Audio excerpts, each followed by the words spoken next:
एक एक शब्द में अगर आप ध्यान से सुनेंगे तो आपको प्रश्न करने की जरूरत नहीं पड़ेगी, उसी में उत्तर छुपा हुआ है। एक एक शब्द ये भगवत प्रेरित शब्द निकल रहे हैं, हम पढ़े लिखे नहीं हैं।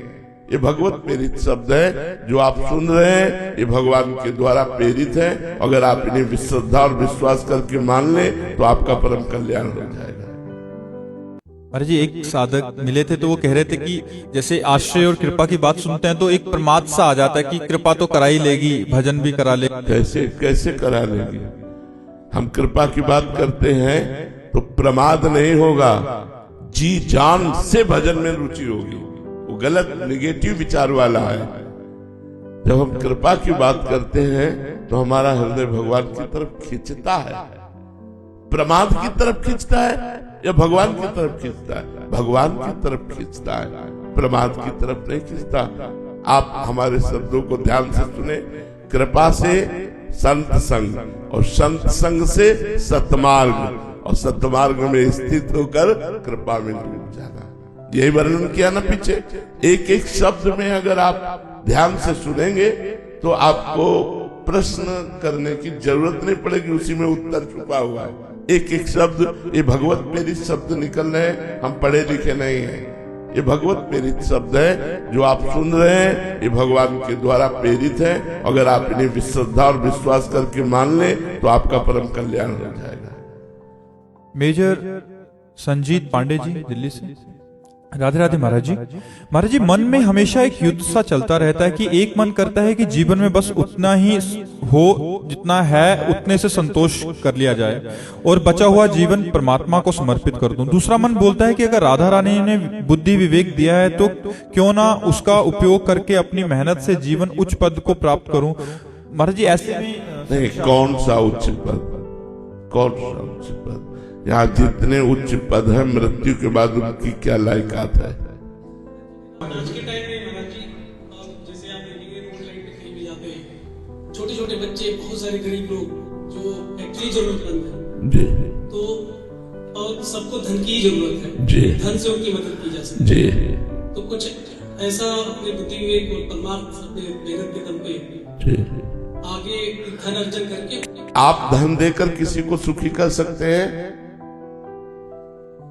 किसी को कितना धन देंगे आप, उतने धन में वो तृप्त हो जाएगा, वो खुश हो जाएगा?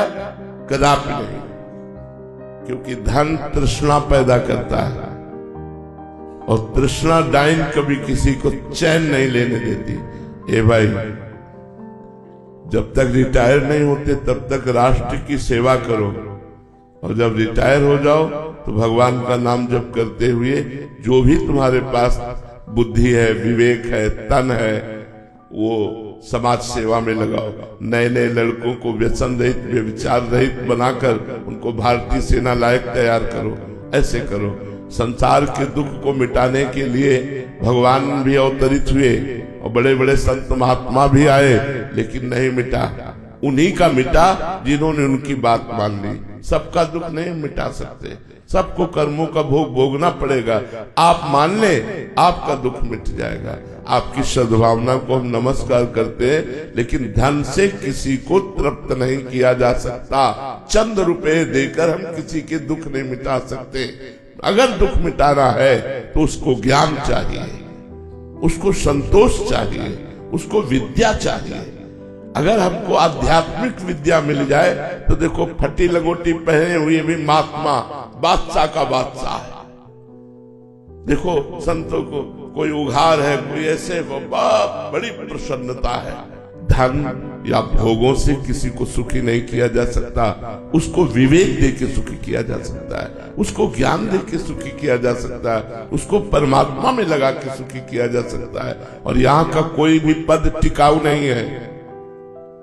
मरने के बाद तुम्हारा शरीर छूट जाएगा तो तुम्हारा पद क्या तुम्हारे साथ जाएगा? परम पद की आकांक्षा करो, भगवत प्राप्ति की आकांक्षा करो। राष्ट्र सेवा करते हुए हम भगवान को प्राप्त हो। तो खूब नाम जप करो, पवित्र व्यवहार रखो, और जो तुम्हारे पास बुद्धि है, विवेक है, तन है, धन है, वो दूसरों की सेवा में जहां तक बने लगा दो।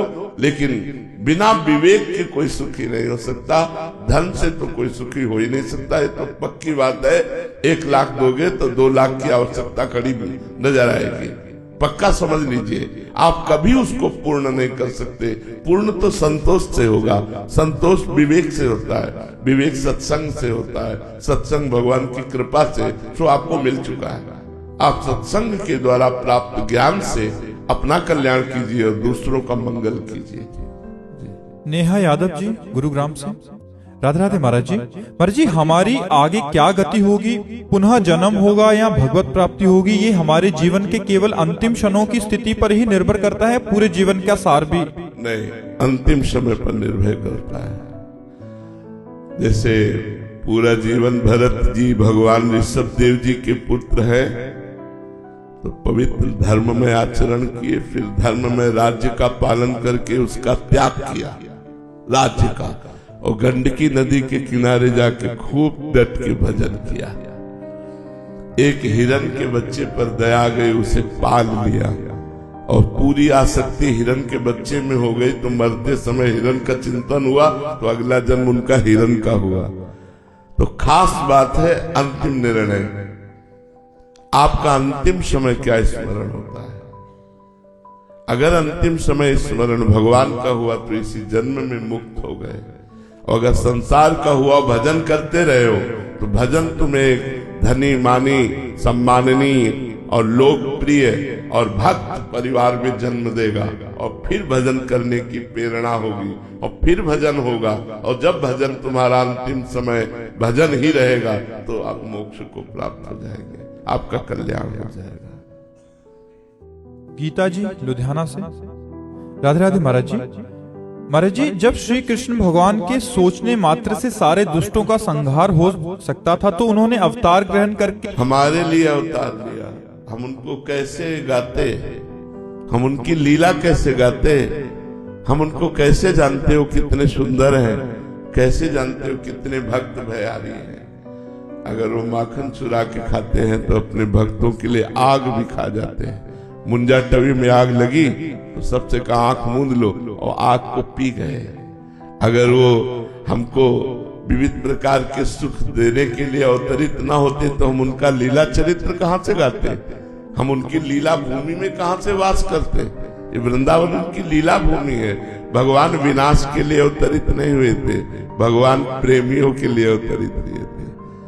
प्रेम भगवान का भी भगवान है, जो भगवान को अधीन रखता है वो है प्रेम। प्रेम पाने के लिए और प्रेम बांटने के लिए भगवान का अवतार हुआ था। एक कंस रावण आदि को मारने के लिए एक संकल्प से जिनके भ्रकुटी विलास सृष्टि लय हुई, उनको अवतार लेना पड़े।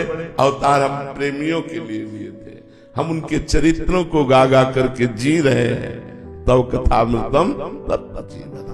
हम उनके रूप, उनकी लीला माधुरी, उनकी करुणा, इसको देख देख करके जी रहे हैं, उसी के सहारे हम भक्ति कर पा रहे हैं। अगर भगवान अवतार न लेते तो हम किसके सहारे भक्ति करते? हम कैसे जानते भगवान हमारे कितने करुणा में है? हम कैसे जानते भगवान कौन कौन सी लीला करते हैं? उस अव्यक्त परमात्मा को तो हम नहीं जान सकते थे। जब वो व्यक्त राम रूप में आया, कृष्ण रूप में आया, तो हम उसकी अवतार लीलाओं को गा गा कर भक्त बन रहे हैं, प्रेम को प्राप्त हो रहे हैं, भगवान की लीला में प्रवेश पा रहे हैं। भगवान अपने भक्तों के लिए अवतरित हुए। दुष्टों का विनाश करना तो एक बिल्कुल साधारण सी बात है। जिनके एक संकल्प मात्र से सृष्टि का सृजन, पालन और संहार होता है, उनके लिए रावण कंस आदि को मारने के लिए अवतार लेना ये तो एक विनोद की बात है। भगवान अपने प्रेमियों के लिए अवतरित हुए, ना कि दुष्टों का विनाश करने के लिए। भोजेश्वर जी ऑस्ट्रेलिया से, राधे राधे महाराज जी। महाराज जी, आप कहते हैं कि वृंदावन में आना श्री राधा रानी की कृपा से ही होता है, पर कभी कभी ऐसा प्रतिकूलता का अनुभव होता है, ऐसी कठिन अनुभव या अपमान का सामना करना पड़ता है कि जो कभी पूरे जीवन में, तो ये महाराज जी ये अनुभवों को, ये कृपा है, ये भी कृपा है। जैसे आपका एक्सीडेंट होकर के कई जगह से शरीर टूटना था, और आप वृंदावन आए, यहाँ आपको धक्का लगा, मुंहभरा गिर गए, अंगुली टूट गई। एक अंगुली टूटने से आपका पूरे शरीर का एक्सीडेंट बच गया। अब वो पार्ट तो आपको पता नहीं कि मैं बचा क्या। बड़ी कृपा की ठाकुर जी ने अपने घर में मुझे अपमानित करके बहुत बड़े संकट से बचा लिया, बहुत बड़े पाप से बचा लिया। भगवान ने अगर यहाँ हमें दंड दे दिया तो हम बाहर बहुत बड़ा दंड भोगते। भगवान की बड़ी कृपा हुई जो वृंदावन में चोट लग गई, वृंदावन में गाली मिल गई, वृंदावन में कोई धक्का लगा दिया, वृंदावन में कोई अपमान मिल, ये तो बड़ी कृपा है भैया। इसको निगेटिव विचार में क्यों देखते हैं, पॉजिटिव विचार में देखिए, ये तो बड़ी कृपा। यदि धर्म करते हुए दुख मिले तो बड़ी कृपा, कोई बहुत बड़ा अपराध का नाश भगवान कर रहे हैं, ऐसा सोचना चाहिए। अन्नू जी कुरुक्षेत्र से, राधे राधे महाराज जी। सतगुरुदेव भगवान, आपसे जुड़ने के बाद किसी भी रिश्तेदार व संबंधियों से बात करने की इच्छा नहीं रहती, फिर भी जब वो संपर्क करते हैं तो प्रायः किसी न किसी की निंदा होने लगती है, जिससे मेरा चित्त विचलित। नहीं, निंदा आदि तो बिल्कुल नहीं होना चाहिए, इससे परमार्थ बिगड़ जाएगा। बात जरूर करना चाहिए। जैसे आपने कहा ना कि रिश्तेदारों से बात करने को मन नहीं करता, तो ऐसे हमारा भी मन नहीं करता। लेकिन मन ना करते हुए भी भगवान ने जो हमें कर्तव्य दिया है, जो हमें सेवा दी है, वो हमें करना ही चाहिए। तो चाहे बीमार हो, चाहे शरीर में कितना भी कष्ट हो, अगर बोलने लायक है तो हम आपके बीच में बैठते हैं, आपके प्रश्नों का उत्तर देते हैं। ऐसे ही हमें हर कार्य जो धर्म में है, समाज के कल्याण के लिए है, उनको ना चाहते हुए भी हमें करते रहना चाहिए।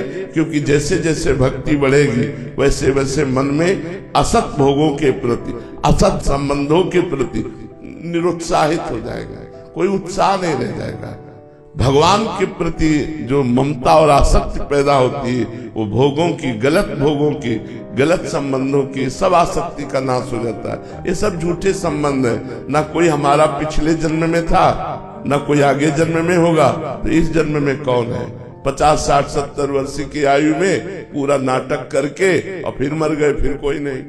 दुनिया में लाखों का मेला जुड़ा, हंसा जब जब उड़ा तो अकेला उड़ा, कोई दूसरा साथी नहीं। फिर नया जन्म, फिर नए रिश्ते लाते, फिर नया जन्म, फिर नए रिश्ते लाते। ये नाटक चल रहा है माया का। इसी को मिटाने के लिए हमारा मनुष्य जन्म हुआ, हमें सत्संग मिला, हमें श्री जी की कृपा से ये सुनने को मिला कि मेरे जीवन का उद्देश्य क्या है और उस उद्देश्य की पूर्ति कैसे होती। तो अब मुझे इस अवसर खोना नहीं चाहिए, इसी जन्म में भगवत प्राप्ति का मार्ग तय करना चाहिए।